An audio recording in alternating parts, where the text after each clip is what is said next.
حضرت آدم علیہ السلام اللہ کے نبی، اللہ کے پیغمبر، آپ کے وصال باکمال کا جب وقت قریب آیا تو آپ نے اپنے بیٹے حضرت شیث علیہ السلام کو اپنے پاس بلایا، فرمایا اے میرے بیٹے میری یہ وصیت یاد رکھنا،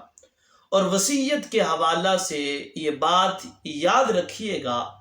کہ جب باپ اپنے بیٹے کو وصیت فرماتا ہے، اپنی اولاد کو جب وصیت فرماتا ہے تو وہ وصیت بہت ہی اہمیت کی حامل ہوتی ہے، کیونکہ باپ نے اپنی زندگی گزاری ہوتی ہے، پوری زندگی باپ کے سامنے ہوتی ہے، اور ایک باپ اپنے بیٹے کو وہی وصیت فرماتا ہے جو اس کے لیے بہتر ہوتی ہے، یعنی جس کی وجہ سے وہ دنیا اور آخرت میں کامیاب ہو جاتا ہے۔ ایک باپ اپنی اولاد کو ایسی اعلیٰ جو ہے وہ وصیت فرما کر جاتا ہے۔ اب برادران اسلام، ذویل احتشام، اللہ کے نبی حضرت آدم علیہ السلام قربان جائیں آپ کی وصیت پر، آپ نے اپنے بیٹے حضرت شیث علیہ السلام کو بلایا، فرمایا اے میرے بیٹے یاد رکھنا، اگر تم چاہتے ہو کہ دنیا اور آخرت میں کامیاب ہو جاؤ تو میری تجھے یہ وصیت ہے، میری تجھے یہ وصیت ہے کہ جب بھی جہاں بھی تم اللہ کا ذکر کرنا نا، اللہ کی تعریف کو بیان کرنا، اللہ کی توصیف کو بیان کرنا، تو وہاں پر اللہ کے ساتھ اللہ کے حبیب محمد مصطفیٰ کا بھی ذکر خیر کرنا، یعنی جہاں پر بھی اللہ کا ذکر کرنا، اللہ رب العزت کی وحدانیت کا اعلان کرنا،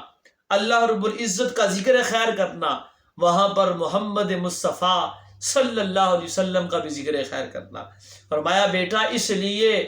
کہ میں جب اللہ کا ذکر کر کے نماز پڑھ کے جب میں فارغ ہوا نا تو میں نے آسمانوں پر دیکھا کہ جہاں پر اللہ کا نام لکھا تھا اللہ کے ساتھ اللہ کے حبیب محمد مصطفیٰ کا بھی نام لکھا تھا۔ اے میرے بیٹے یاد رکھنا، میں جب جنت میں تھا میں نے جنت میں دیکھا، جنت میں جتنے درخت تھے ان کے پتے تھے، جہاں پر بھی ذکر اللہ لکھا ہوا ہے، اللہ کا نام لکھا ہے، وہاں پر حضور علیہ السلام اللہ کے پیارے پیغمبر محمد مصطفیٰ کا بھی نام لکھا ہے۔ اے میرے بیٹے یاد رکھنا، بلکہ ایک روایت میں آتا ہے کہ حضرت آدم علیہ السلام اللہ کے نبی، آپ کو جب جنت سے نکالا گیا، جنت سے دنیا میں بھیجا گیا، آپ اور آپ کی زوجہ محترمہ حضرت حوا علیہ السلام اب اس دنیا میں آئے، توبہ کرتے رہے، لیکن آپ کی توبہ قبول نہیں ہو رہی، تو حضرت آدم علیہ السلام پھر آپ نے حضور علیہ السلام آپ کے وسیلہ سے اللہ کی بارگاہ میں دعا کی تو اللہ رب العزت نے توبہ کو قبول فرما لیا۔ فرمایا میرے بیٹے یاد رکھنا،